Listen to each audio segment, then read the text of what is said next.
Ein herzliches Willkommen zu einem neuen Video. Heute gibt es Rosinen-Scones. Das ist das traditionelle Scone-Rezept mit ein paar Rosinen. Wer es gern fruchtig mag, für den ist es genau das Richtige.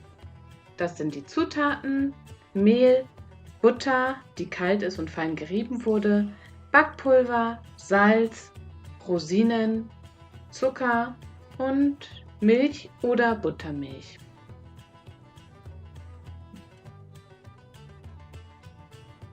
Zunächst wird das Mehl in eine Schüssel gegeben und Backpulver und Natron drüber gesiebt.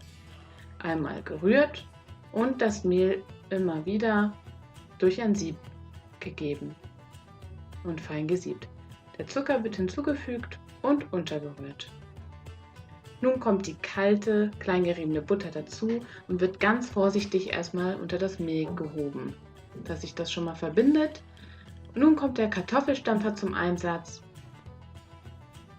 damit weniger die Hände genommen werden und der Teig nicht zu warm wird.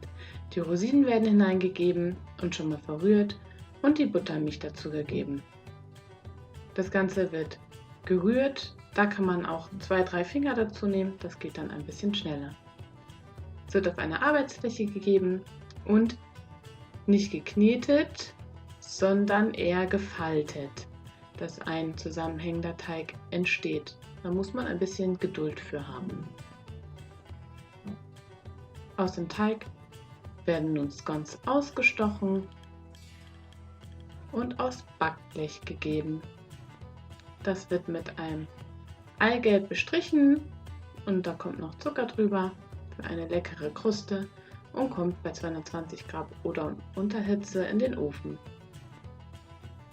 Das sind die fertig gebackenen Scones. So sehen sie von innen aus. Fruchtig und locker und geflockt. Vielen Dank fürs Zuschauen. Es hat mir Spaß gemacht und ich hoffe, ihr versucht es mal. Bis zum nächsten Mal.